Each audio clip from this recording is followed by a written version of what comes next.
August 2021 already. Where does the time go? It's already Humble Choice time, and we have 3 games to give away this month. Stick around till the end of the video and see how you can win. Or skip forward. It'll be the outro link. Please don't. For the 3 people who didn't skip yet, let's get into this month's 12 games. The first game this month is Bloodstained, a platformer hack and slash JRPG style of a game. You get to play characters with clothing inappropriate for their environment who need to run around fighting monsters with weapons and magic. It's not terrible, but I didn't really enjoy playing this kind of game. The platforming was just okay and the combat wasn't really fun. Next up is Lost Oasis, an early access survival MMO. It feels like they threw it onto Humble to save the game from extinction. I don't think it will drive the sort of numbers that they're hoping for, so we're probably seeing this early access game at the end of its life. Interestingly, it looks like the servers have crossplay between Xbox and PC, but almost all of them are empty. The introductory missions, build a weapon, make a fire, kill some folk, make a craft, are all more or less okay, but with an open desert and no other people around for miles, there's nothing to draw me in or keep me invested. After 45 minutes of tooling around, I felt nothing when I uninstalled it and got my 20 gig back. Superliminal is a trippy puzzler set in what seems to be a dream state. The environment has a sort of test chamber feel that reminds me a bit of Portal, except instead of portals you use perspective to solve problems. That part reminds me of some elements of The Witness. For example, you pick up a box and put it down so it looks far away, and then walk back towards it, and you have a big box. You can put things anywhere in view that you can see, so everything's literally about perspective. I really like it, and I'll play it this month. It's absolutely my thing. Out of Space is a seemingly multiplayer space cleaning game. You get to put on your second technician outfit and work your way through the ship, clearing up mess and fighting off hunger, dirt and sleep. It's not bad, but it's probably not for me. It feels a bit like Overcooked, but in space with cleaning and building instead of cooking. We Need to Go Deeper is a 2 to 4 player co-op rogue blah blah in a submarine that plays like an old Flash game.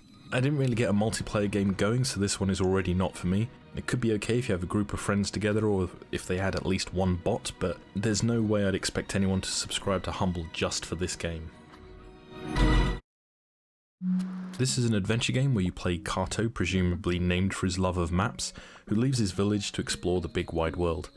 The puzzles come in the form of collecting map pieces to reshuffle the layout and better arrange things in the real world, and solve various problems revealed in the story.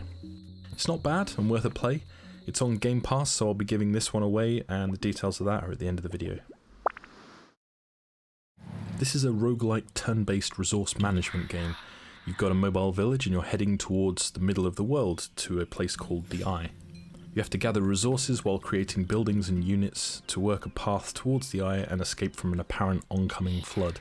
It's not for me, but it could be pretty enjoyable for the resource management turn-based people out there.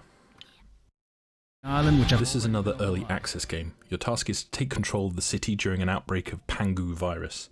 The game is clearly very early access.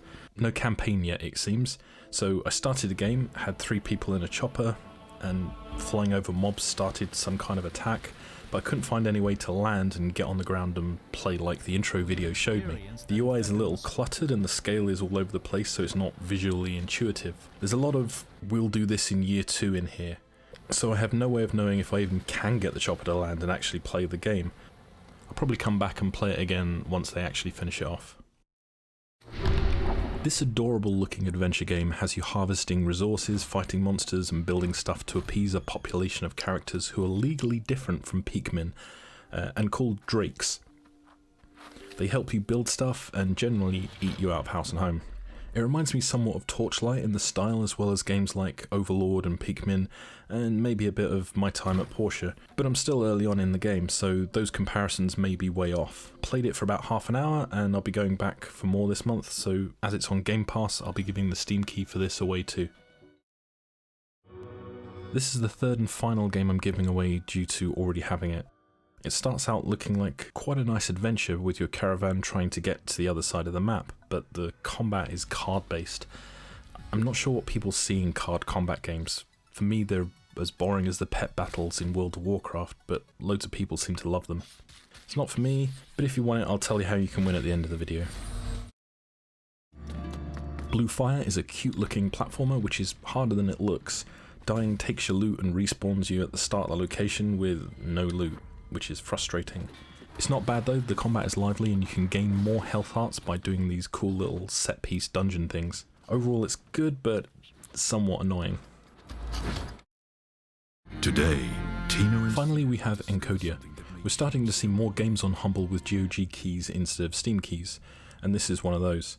Encodya is a cartoon cyberpunk point-and-click adventure where you play a 9-year-old girl and her giant robot trying to get on with life in the futuristic Neo-Berlin of 2062. This one is definitely aimed at me. It reminds me a lot of games I used to play back in the Amiga days. I mean, right here in the junk shop there's even a Commodore 64 screen and some old retro gear. I'm hooked. So the games I'll actually play this month are Superliminal, Drake, Hollow and Encodya. The rest are a mix of things I don't personally find enjoyable or early access games that need at least another 18 months of development. At least there's no visual novels this month. As mentioned, there are 3 games I'm giving away from this selection: Carto, Drake, Hollow and Nowhere Project, and we have 2 chances for people to win. Firstly, subscribe and add a comment on YouTube saying which game you'd like to win. If you're feeling confident, add a Twitter handle just to make my life easier when contacting you. I'm still trying to get in touch with 4 people from the Fanatical giveaway.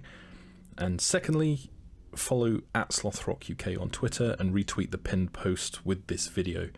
It's worth following on Twitter anyway, as I give away 4 games per week at the moment, and to win those you just have to follow and retweet the giveaway posts for the games you want to win. I've already given away more than 25 games and I've plenty more to come. Thanks to everyone for all the interaction both on here and on Twitter, I really do appreciate it, and hopefully as the channel grows more, you can listen to me complain more and more about games and hardware and tell me I'm wrong. As ever, stay safe and I'll see you on the next video.